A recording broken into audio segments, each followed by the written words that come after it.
Mohon maaf namanya Pak? Namanya Suratman. Pak Suratman. Terus ini Purworejo. Ya, Purworejo. Ya. Cuman belum masuk binaan Pak. Saya hampir tiap minggu kesini aja gitu. Ya, di daerah mana itu? Saya daerah Gitungan Pak. Gini Pak, yang saya tanyakan untuk mengasih apa ya, ngasih tahu sama orang tua dan untuk saudara-saudara yang masih melakukan bid'ah sepertinya kayak tahlilan, yasinan, terus menghitung apa itu hari-hari baik itu Pak. Bagaimana caranya? Soalnya bapak saya tuh dulu pernah menghitung hari Senin Pon, terus hari Jumat, Sabtu itu hari-hari baik. Ya. Saya juga pernah mempelajari hari-hari itu gitu. Ya. Katanya nanti bisa supaya bisa diamalkan gitu. Ya segitu dulu pertanyaan saya Pak. Mohon jawabannya. Terima kasih. Assalamualaikum warahmatullahi wabarakatuh. Bagaimana menasihat orang tua supaya meninggal? Tidak usah dinasihati. Ibda' binafsik. Kalau masih dulu seperti itu, orang tua seperti itu, sekarang mulai dirimu tidak usah ikut-ikut yang semacam itu. Nanti kalau bapaknya mengajak itu atau menyuruh begitu, katakan, saya sudah tidak mau Pak yang begitu, karena itu tidak ada tuntunan dalam agama. Oh ini bapaknya masih begitu, teruskan ya biar saja. Tapi kita katakan ini tidak ada tuntunannya. Nah, terus setelah dirinya, wa ahlikum, keluarganya ya. Ku anfusakum, dijaga dirimu, wa ahlikum, dan keluarganya. Maka istrimu, anakmu diarahkan ke sana. Nanti kalau sudah melihat begitu, insya Allah nanti orang tuanya secara pelan-pelan akan mengikuti. Sebab umumnya manusia itu juga walaupun beragama itu mengikuti kebanyakan orang. Lah umume kene ngono kok ora gelem. Lah gitu dah. Padahal Allah mengatakan wa in tuti aktsara man fil ardi yudilluka an sabilillah. Iyattabi'una illa dhanna wa inhum illa yakhrusun. Kalau kamu dalam beragama itu hanya mengikuti kebanyakan manusia, kamu akan tersesat dari jalan Allah. Karena kebanyakan umumnya manusia dalam cara beragama itu hanya berdasar don, kira-kira, barangkali, berprasangka gitu lah. Dan kebanyakan berbuat dosa. Oh kira-kira kalau begini ini baik. Padahal dalam Islam itu sudah jelas yang baik, yang buruk itu sudah jelas. Al-Quran itu sebagai pemisah, sebagai furqan, pemisah antara yang hak dan yang batil. Maka yang hak jelas, yang batil jelas. Jangan kira-kira. Sampai Allah mengatakan perbuatan yang mendatangkan pahala itu pun sudah dijelaskan. Jangan tuh tangan-tanganmu yang kosong. Diingat kembali ya surat An-Nisa 123 itu. Ya, jadi perbuatan yang mendatangkan pahala itu sudah ditentukan. Jangan mengarang sendiri kira-kira kalau saya membaca ini sekian ribu kali pahalanya sekian. Dari mana keterangan itu? 123 surat An-Nisa. Surat An-Nisa surat keempat ayat 123. Laisa bi amaniyikum wala amani ahlil kitab may ya'mal su'an yujza bihi wala yajid lahu min dunillahi waliyyan wala nasira. Pahala dari Allah itu bukanlah menurut angan-anganmu yang kosong dan tidak pula menurut angan-angan ahli kitab. Barang siapa yang mengerjakan kejahatan, niscaya akan diberi pembalasan dengan kejahatan itu, dan ia tidak mendapat pelindung dan tidak pula mendapat penolong baginya selain dari Allah. Ya. Jadi pahala dari Allah itu bukan menurut angan-anganmu dan menurut angan-angan ahli kitab. Mengangan-angan sendiri, oh kalau saya mengamalkan begini, kira-kira pahalanya sekian. Kalau saya berbuat begini, pahalanya sekian. Ya, dasarnya dari mana? Ya, jangan menurut angan-angan. Karena dalam agama itu sudah jelas al-halalu bayyinun wal haramu bayyinun. Yang halal jelas, yang haram jelas. Jangan, oh ini kira-kira halal, oh ini kira-kira. Tidak boleh mengira-ira. Agama itu memberikan ketegasan yang pasti. Tidak ada yang remeng-remeng dalam agama Islam itu. Semua dijelaskan. Yang halal jelas, yang haram jelas, yang benar jelas, yang batil jelas. Maka Quran itu sebagai furqan, pemisah, pembeda yang hak dan yang batil. Tidak ada yang ragu-ragu. Pak. Assalamualaikum Ustaz. Apa? Satu lagi Putra. Ya. Ya, mari. Gimana perhatian dulu? Yang terhormat Sebentar, Pak. Bapak Sukino Dr. Andes Pimpinan MTA. Ya. Saya dari Godan Tawangarjo Grobogan. Grobogan ya. Ya, setelah mengikuti kurang lebih 4 bulan di Radio MTA, kami sudah melaksanakan apa yang dibicarakan oleh Ustadz, yaitu terutama untuk wudhu sudah tidak pakai nawetu dan untuk sholat sudah tidak pakai usoli. Ya. Namun saya sering diundang tangga saya untuk tanduk, Pak. Jadi terutama tanduk tingkepan dan sepasaran sapi. Tapi saya tidak menyebutkan kaki danyang, nai danyang, tidak. Hanya saya karena Allah ini kita bersyukur karena kita diberi kesehatan itu. Tidak menyebutkan kaki danyang, nani danyang. Ini bagaimana?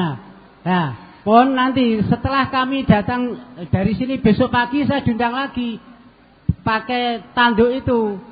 Dan doa saya cukup doa yang singkat, Pak. Doa ini yang doa selamat saja.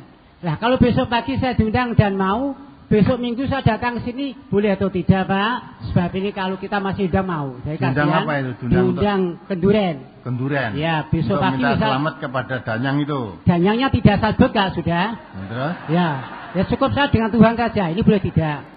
Terus tidak disebutkan danyang, disebut apa? Iya, hanya Tuhan saja. Tuhan yang memberi kekuatan dan kesehatan dan rezeki. Kita mohon doa selamat itu saja, Pak. Ya. Lalu saya doa ini dengan doa selamat. Ini boleh tidak? Betul. Dan besok pagi misalnya saya diundang dan besok pagi saya datang, lalu minggu saya datang ke sini, boleh atau tidak? Itu, ya. Ya. Yang kedua, Pak, ini besok pagi tempat saya ada sedekah bumi. Ibu saya sudah ditarik, tidak mau, Pak, sudah mau. Tapi anak saya yang bayar. Ini nanti bagaimana? Dan nanti kalau ibu memasakkan, ini termasuk musyrik ringan atau musyrik besar, Pak, begitu. Ya. Ya. Yang ketiga, Pak, yang ketiga ini di tempat saya begini, Pak. Kalau sholat ini kamu dengan menyebut nama Tuhan saja sudah boleh, ya tidak pakai nama itu ya boleh. Ini sudah ada macam itu, Pak. Yang terakhir, Pak, ini kejadian yang sholat bagaimana nih? Sholat, Pak, ini cukup nyebut Tuhan saja, tidak usah pakai usoli. Dan sholatnya hanya 2 kali, subuh dan maghrib itu saja, Pak. Ya, katanya sah. Dan nabinya siapa nabinya? Tidak tahu, Pak, nabinya tidak disebutkan. Lalu yang terakhir, Pak, ini baru saja Amrozi CS ini dieksekusi tembak mati. Ini untuk pandangan Pak Ustadz Babiana dan Islam umat seluruhnya bagaimana. Sebab ini katanya dia matinya mati jihad dan membunuh orang kafir. Begitu, saya kira cukup sekian. Terima kasih. Assalamualaikum warahmatullahi wabarakatuh. Salam. Saya jawab nanti kalau ada kekeliwatan diingatkan lagi ya, Pak ya. Ini Bapak ini pinter dalang masa kurang lakon. Ya, dikon kenduren ya mangkat orang jaluk neng danyang, pokoknya tak sebut neng Gusti Allah wae. Disebut Allah tak dungani donga selamat. Kita enak bener toh? Kita bener. Ya dah? Nah, itu kalau cara kenduren tadi, asal usulnya kenduren itu dengan cara begitu, upacara pakai ambeng, pakai ini nasi dan sebagainya didungani untuk minta selamat kepada danyang. Saiki ora usah nganggo selamat minta danyang ning njaluk selamatnya Gusti Allah kan itu ta. Lah nek njaluknya selamat Gusti Allah carane ora ngono kuwi. Ya, caranya enggak gitu, minta selamat pada Allah, kenduren yang tadi dihilangkan. Ya, kalau mau makan rasa ndadak. Nah, dungani selamat terus lagi makan. Kalau kamu makan sudah siapkan makan di situ.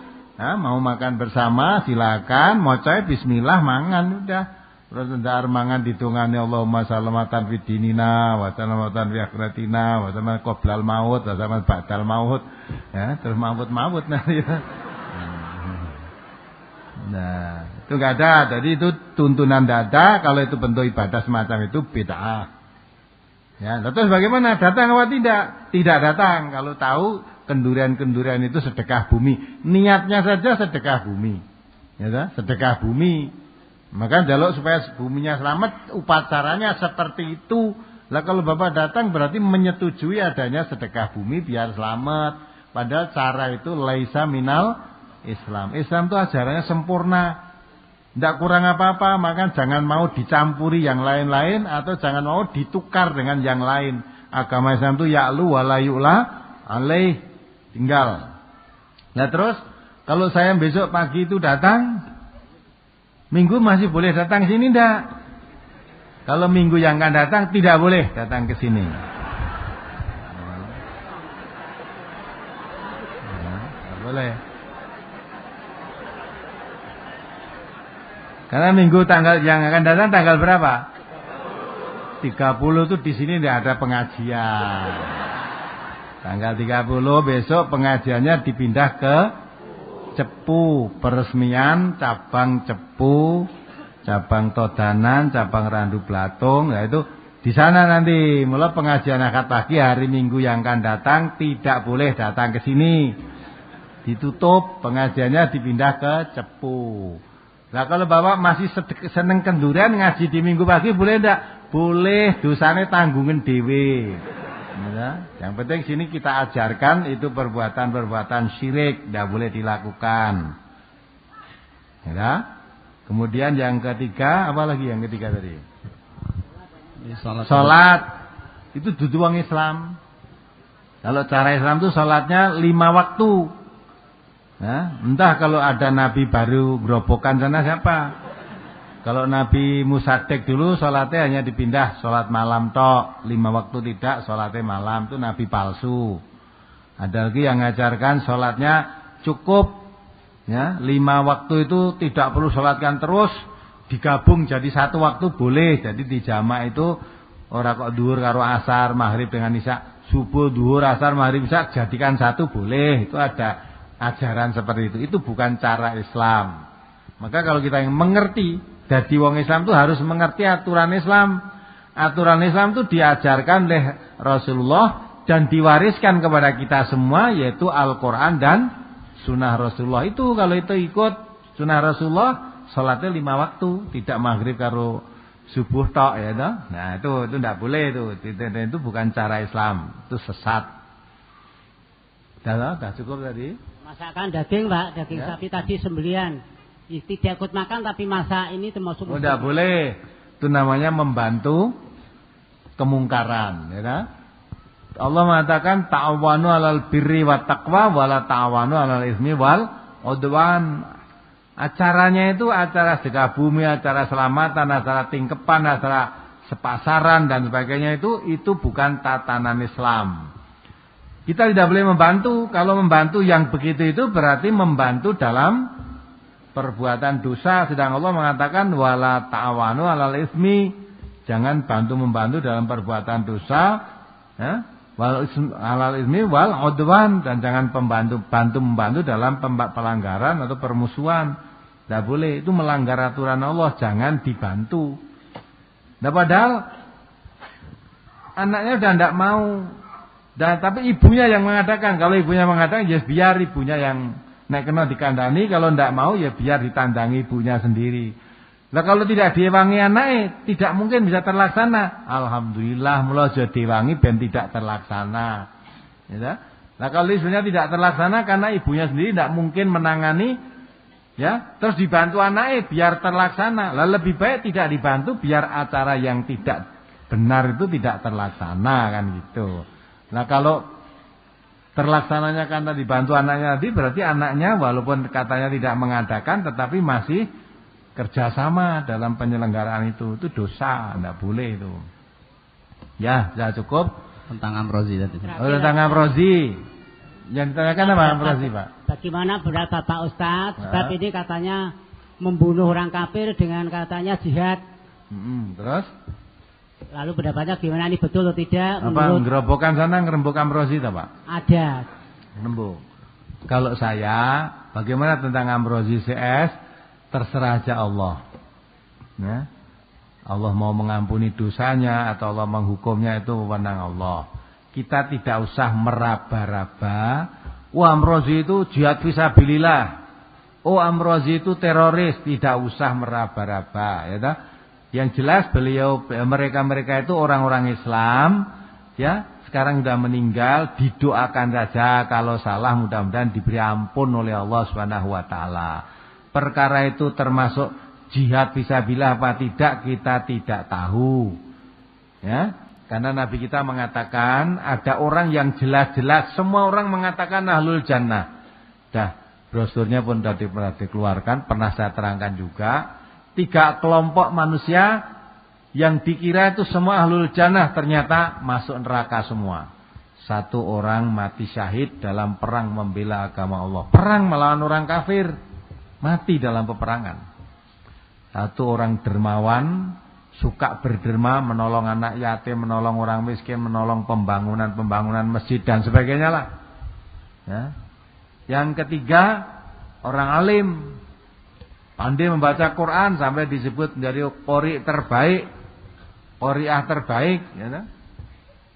Nah, orang menganggap orang ini masuk surga karena ahlul jannah semua. Setelah sampai di hadapan Allah, ternyata 3-3-nya itu orang yang pertama kali diseret masuk ke neraka.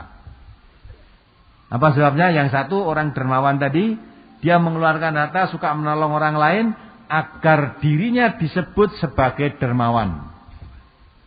Yang satu orang alim, ngajar ke sana kemari nggak mau dibayar, biar disebut saya seorang ulama besar, saya disebut saya seorang ustadz, saya seorang alim, orang pinter. Yang satu mati dalam peperangan bela agama Allah supaya saya mendapat sebutan pahlawan. Ya, semua tadi sudah didapat, itu disebut pahlawan, namanya disebut-sebut. Kalau orang Indonesia sampai matinya pun dikhususkan di tempat dikubur makam pahlawan, ya dah. Nah, yang satu lagi disebut orang alim, kita merasa kehilangan ketika layat toh, kandake. Nah, itu dermawan, kita kehilangan besar orang dermawan, ya. Ini bangun masjid, bangun orang dermawan setelah beliau meninggal ini kita kehilangan besar. Jadi namanya harum sudah disebut semua. Tapi semua apa yang diingini sudah didapat. Satu disebut pahlawan, satu disebut orang alim, satu disebut dermawan. Di sisi Allah tidak dapat apa-apa karena memang yang diinginkan itu, ya itu didapat. Maka orang ini di surga, tidak ada tempat di surga, seret masuk ke neraka. Ya, itu haji juga begitu. Haji itu kalau hajinya mabrur, laisal jaza ilal jannah, tidak ada pahala, tidak ada balasan kecuali surga. Tapi kalau kamu haji ingin saja disebut namanya disebut Pak Haji, sudah dapat. Pulang dari haji, wah Pak Haji, Bu Hajah, sudah dapat semua itu. Yang kamu ingin itu ya sudah di hadapan Allah, masukkan ini ke neraka. Ya. Maka kalau pulang haji tidak disebut Bu Haji, Bu Hajah, jangan marah. Nek wong sing dikepingini sebutan haji kuwi, entuke ya mung kuwi, pahala tidak dapat. Nah, itulah. Maka tentang amrozi tadi kita juga tidak tahu, ya dah. Apa niatnya itu apa, bagaimana niatnya. Nah, ini sudah urusan dengan Allah, kita tidak usah ikut ngurusi. Terserah Allah aja, mau ditempatkan di surga, apa tempatkan di mana, itu wewenang Allah mutlak. Orang hidup ini sudah tidak perlu padu. Perasaan dulu TV itu loh ya. Kemarin ada debat TV antara Abu Jibril dengan siapa itu? Tokoh muda NU itu siapa itu? Ya. Nah itu debat. Satu mengatakan teroris, satu mengatakan jihad. Lah ku ora ning entek-entek, sing bener sak tenane ora ngerti, yang tahu Allah ya. Maka kalau ditanyakan pada saya sekarang ini, dah itu serahkan Allah aja. Dah kita tidak usah menilai apa teroris, apa itu jihad. Bisa pilihlah yang jelas mereka sekarang sudah meninggal dunia, ya. Terserah Allah nanti diampuni apa itu urusan Allah, kita tidak usah ikut ngurusi. Salah-salah malah perdebatan antar kita sendiri sesama muslim malah jadi pertengkaran, ngerembuk wong wis mati. Tidak ada gunanya. Udah ya. Assalamualaikum warahmatullahi wabarakatuh. Ibu tadi yang mau tanya ibu saya. Assalamualaikum warahmatullahi wabarakatuh. Waalaikumsalam warahmatullahi wabarakatuh. Derek nepangaken nami kula Sri Suyati Ami saking Dusun Keceme, Kecamatan Geyer, Kabupaten Grobogan, Purwodadi. Grobogan nggih. Jam pinten rawuh, Bu? Kala sonten Pak, dalem nyepeng wonten Boyolali. Oh, nggih, syukur alhamdulillah. Menapa? Ingkang badhe kula tangketaken ing mriki nggih menika kala tahun 2002 menika kula kangenan dalem masalah agama menika ibu-ibu dereng begitu maju wonten Pak. Lah nika ngenten kula ngajak-ajak ibu-ibu menika ngawontenaken yasinan. Lajeng menika sampun sak menika keleksanan ngantos dumugi sak menika. Yasinan menika hasilipun ingkang waunipun dereng salat sak menika sampun purun salat, ingkang waunipun dereng poso sak menika sampun kersa poso. Lajeng menika kula nderek Ahad pagi menika nggih nembe kaping 3 menika, lajeng mirengaken radio MTA menika sawetawis sampun 2 wulan. Lah ingkang dalem tangketaken menika ngenten Pak. Gandeng menika kula sampun nderek ngaji wonten mriki, menika kula tinggalaken masalah yasinan menika. Lajeng masalah nyadran saha sedekah bumi ugi sampun dalem hindari. Lah menika dos pundi kula kala wanipun ajak-ajak lajeng sak menika kula medal. Menika dos pundi menapa kula dosa, menapa dos pundi. Lajeng ingkang kaping kalipun menika kanca kula nggih wonten ingkang mirengaken radio MTA. Tapi dereng purun nderek mriki. Lah menika kapurih nangkletaken kala wingi wonten sedekah bumi wonten Pak. Menika piyambakipun niatipun janipun badhe mboten nderek. Nanging wonten tetanggi ingkang ngenten, "Kowe kok ora melu ning apa? Ora ndek dhuwit, ora ndek beras." Mboten Pak, kula ajeng. Nek anu ki yo disempatke, kowe arep melu MTA. Wonten lajeng menika ngenten, mbok tulung ditakokke nek aku ki melu ning niatku ora bancaan piye. Lajeng wonten malih kang ngenten, yasinan ki ora apa-apa kowe melu ora apa-apa ora usah metu. Ning niatmu ki niat golek ilmu. Tur meneh yasinan ki rak sebagian saka Quran. Menika kados pundi, Pak?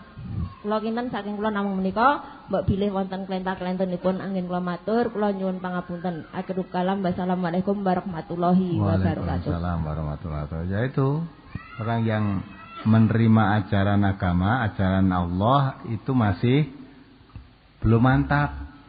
Ya.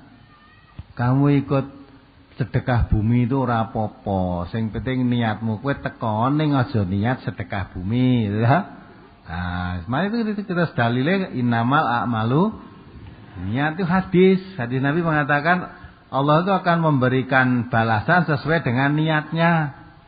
Walaupun kamu ikut judi, kalau niatnya untuk membuli masyarakat tidak apa-apa. Dan niatnya tidak untuk judi, nek judi dosa, itu perbuatan setan. Saya judi tapi niatnya biar rukun dengan masyarakat. Nah, demi kerukunan kan wajib. Itu ora apa-apa, ya. Itu apa-apa kalau diniati begitu enggak ada yang dosa. Ya.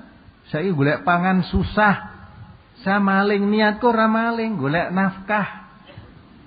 Aja diniati nyolong, ya. Nek nyolong itu dosa, potong. Nek golek nafkah wajib, ya. Nah, maka niatnya mencari nafkah ganjaran. Zina ya begitu. Saya niatnya tidak berzina, niatnya sedekah. Memberi kenikmatan, memberi uang, kan seneng deh. Nah, nulung orang. Lah, model begitu itulah penyimpangan agama, ya toh? Kalau perbuatan-perbuatan sudah jelas dilarang oleh Allah, orang yang mukmin kalau Allah dan Rasul telah membuat suatu ketetapan tidak ada pilihan lain. Dibaca semua ulang. Surat Al-Ahzab 36 ya. Sesuatu yang dilarang Allah, udah. Allah melarang walaupun masyarakatnya seneng tak tinggal. Walaupun dikatakan oleh masyarakat apa terserah. Yasinan itu betul itu Yasinan itu. Yasin ini ayat Quran.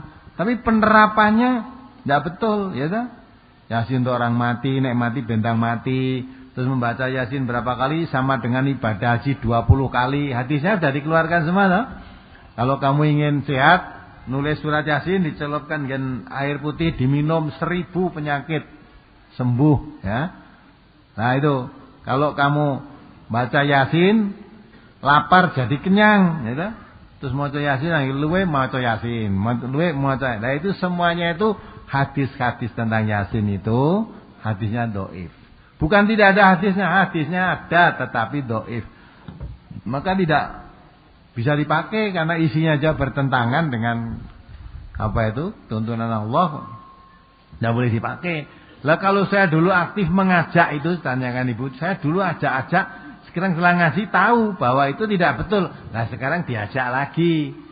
Ya kowe dhisik Tak ajak ngene ternyata keliru. Lah sekarang ini ada dalilnya, tuntunannya. Tidak berani, Pak. Masalahnya ini saja saya tidak ikut yasinan, orang-orang sudah agak gimana gitu, Pak. Ya enggak apa-apa ya, maka enggak berani ya ngomong wae dulu salah yang saya ajarkan itu, ya kan? Begitu. Kalau perlu bawakan brosur tentang Yasin, di sini kan dikeluarkan. Ini majelis ilmu, semua ilmunya didasari, semua ajarannya didasari ilmu. Brosur dibagikan. Mau menerima terserah. Ya terutama yang ibu-ibu ajak dulu. Saya dulu pernah mengajak ini. Maka saya ajak kembali, saya tarik kembali ajaran saya. Paling tidak saya tidak mengajak, tetapi mengatakan bahwa ajaran yang pernah saya sampaikan dulu tidak berdasarkan ilmu, itu adalah keliru, maka saya sesali. Saya akan mau, kalau mau akan saya ajak ini berdasarkan ilmu, jak ngaji. Mau ya syukur, tidak mau ya tidak apa-apa. Tapi saya sudah meralat bahwa yang saya ajarkan dulu adalah tidak benar. Nah begitu kan. Sehingga dengan begitu saya bukan memang wahyu apa Yasin ayat Quran. Tapi tidak setiap Quran dibaca Yasin, dibaca terus. Kalau membaca sewaktu-waktu setiap saat malah boleh. Tapi kalau dikaitkan maca Yasin nenek wong loro sakaratul maut, wacana Yasin nek mati bentang mati. Nek waras gendang mari itu, atau wacana Yasin nanti ben ganjarannya lah, itu semuanya itu tidak ada tuntunan yang bisa dipakai dasar kebenaran. Maka kalau sekarang diajak ngaji mau ya syukur, tidak mau ya sudah. Ya ajaran MTA, kuwi wong sing ngomong ngono ki kleru. MTA tidak punya ajaran. Ajaran yang disampaikan MTA itu semua dasarnya Quran, dasarnya hadis. Mula nek kuwi anggap kleru itu ajaran MTA deloken. Brosur dingtokke kuwi apa sing ngajarke apa MTA, apa itu ajaran Rasulullah. Kalau kamu punya kitab, ya di situ sudah disebutkan dalam kitab apa, nanti dicocokkan dengan kitabmu yang ada di rumah sana. Kalau punya Quran, ayat-ayat yang ditulis di brosur MTA itu dicocokkan dengan Quranmu yang di rumah dengan ayat-ayat Quran yang ditulis di brosur ini cocok apa tidak, nanti dicocokkan dengan rumah. Ya, kalau itu dianggap ajaran MTA, berarti Quran yang omahmu ya sing gawe MTA gitu lah. Nah, padahal MTA itu tidak punya ajaran. Itu hanya karena rasa dengki saja. Ada lagi orang yang pidato berapi-api, pokoknya sederek-sederek aja gubris radio MTA. Jadi mun ini radio MTA aja digubris gitu. Jamis ngerti radio gubris ya. Aja digubris sih maksudnya aja jadi kata wis sepelekan saja, wis aja digagas, jangan diperhatikan. Ya. Kamu gubris ya keneng ora ya keneng, radio mung muni sak karepe, muni radione muni. Nek kowe ora gubris, radiomu patenono wis ora mikir kowe. Nah, orang-orang malah ngumumkan aja mbok gubris radio MTA. Dikandani pengin gubris malah do goleki gelombange coba. Iya kan? Jadi makin banyak orang kampanye anti radio MTA, malah banyak orang mencari. Bahwa orang tuh kalau dilarang-larang tuh malah pengen ngerti ya, apa tuh jane kok dilarangi, isine apa tuh jane? Mati kok kantane, gelombangnya piro tuh jane? Gelombangnya piro? Oh ya engko coba tak cobane. Bareng dirungokke tenan, wah piye kaya ngene kok ora entuk piye iki? Nah gitu. Maka kamu tidak gubris ya boleh. Wong radio MTA kamu dengarkan atau tidak kamu dengarkan ya tidak apa-apa kok. Kamu tidak mau gubris, yang gubris ya luwih oke. Yang datang-datang ini termasuk kemarin ada 5 pasang pengantin. Ya, 5 pasang pengantin sudah punya anak, sudah punya cucu. Minta dinikahkan karena dulu belum nikah. Baru dicatat menurut catatan sipil. Nah, bareng ngrungokke radio MTA, nak noleh kok. Ya, kumpul seperti nganti duwe anak, duwe cucu ki rung halal iki. Datang ke kantor untuk dinikahkan. Saya nikahkan kemarin 5 pasang. Hari apa itu? Hari Senin ya. Hari Senin 5 pasang pengantin tak nikahke. Ndak. Dah. Perkara ibu bapak nanti kepengin buku sah dari pemerintah. Buku sah dari pemerintah Departemen Agama, boleh sana nikah ke sana minta buku. Tapi kalau bukunya ya cukup catatan sipil itu aja ya enggak apa-apa. Yang penting nikahmu sekarang sudah sah, kumpul itu sudah. Nah, sudah sah, ora zina. Ya. Nah, pripun dhewe aja nikah teng Departemen Agama niku bayare larang. Nah, gandeng bayare larang wis ora nikah wae dicatet ketok.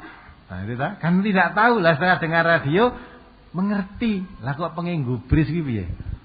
Nah, kalau ora digubris ya jalan salah terus ditempuh terus. Nah, alhamdulillah orang ini dapat hidayah. Akhirnya malah kepingin selalu dengar radio MTA itu. Nah, baik. Maka ibu-ibu tadi ya kalau sudah tahu dulu salah, ajak kembali tidak mau ya sudah, biarkan saja.